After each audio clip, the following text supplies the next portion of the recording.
Wabarakatuh. Salam sejahtera untuk kita semua. Saya Arya Wiraja, PPG Calon Guru Gelombang 2 tahun 2024, Universitas Riau.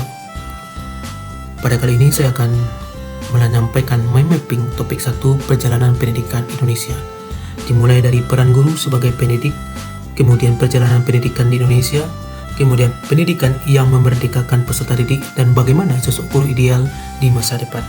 Peran guru sebagai pendidik adalah guru yang dapat menghantarkan murid untuk berdaya dan menjadi manusia merdeka.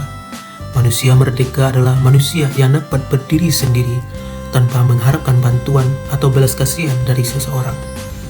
Kemudian, guru sebagai pendidik adalah guru yang dapat menuntun peserta didik untuk mengenali dirinya. Mengenali dirinya bagaimana dan apa tujuannya dalam belajar dan apa kebutuhannya dalam belajar sehingga dia dapat mengembangkan potensi, minat dan bakatnya sesuai kodratnya yang dapat diterapkannya dalam kehidupan sehari-hari, baik sebagai manusia ataupun anggota masyarakat. Selanjutnya, peran guru sebagai pendidik adalah tentu saja mendidik dan mengajar. Mengajar adalah proses menyampaikan pengetahuan kepada peserta didik dalam proses belajar.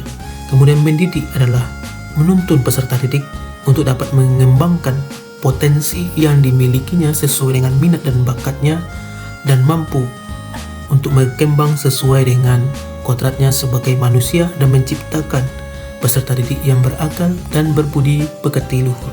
Jika kita lihat perjalanan pendidikan di Indonesia pada pra-kemerdekaan, tepatnya pendidikan Indonesia dimulai pada tahun 1854, di mana beberapa bupati mendirikan sekolah kabupaten. Tetapi sekolah itu hanya untuk bagi calon pegawai perusahaan kolonial Belanda. Kemudian pada tahun 1866 berdirilah Sekolah Bumi Putra. Sekolah ini hanya terdiri atas 3 kelas di mana hanya diajarkan membaca, menghitung, dan menulis. Selanjutnya pada tahun 1920 timbullah cita-cita baru yang mengkehendaki perubahan radikal dalam pendidikan Indonesia. Barulah pada 3 Juli 1922 berdirilah Taman Siswa yang merupakan perwujudan dari perjuangan Ki Hajar Dewantara di dunia pendidikan Indonesia.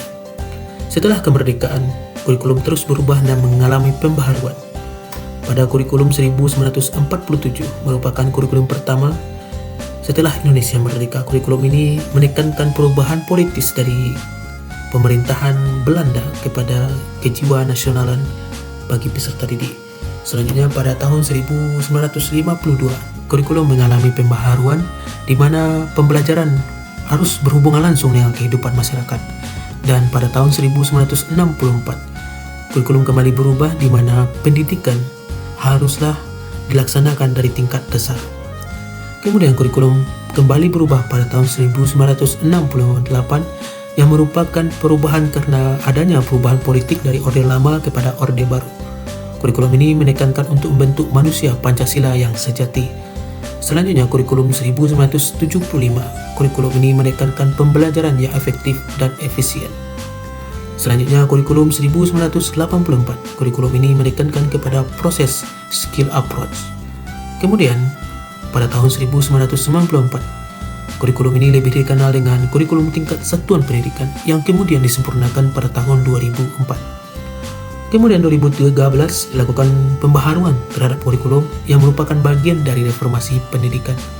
Selanjutnya kurikulum merdeka pada saat ini telah dilaksanakan, di mana kurikulum ini lebih responsif dengan perubahan zaman. Kemudian bagaimana pendidikan yang memerdekakan peserta didik?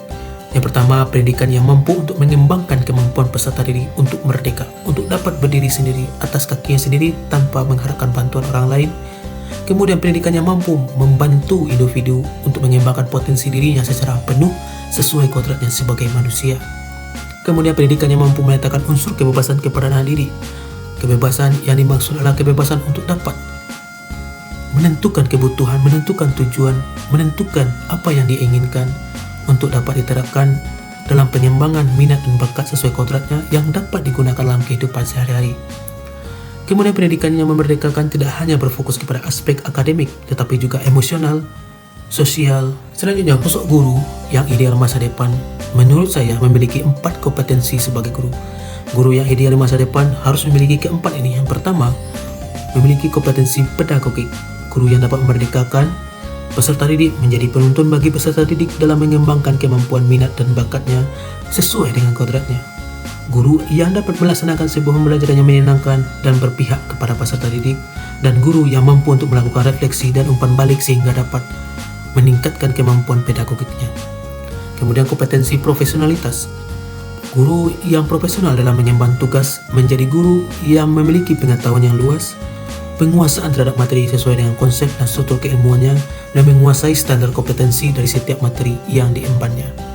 Selanjutnya kompetensi kepribadian. Guru yang bangga atas profesinya, yang bertindak sesuai dengan norma sosial yang berlaku, bertindak konsisten dalam kegiatan pembelajaran maupun memajukan sekolah, negara.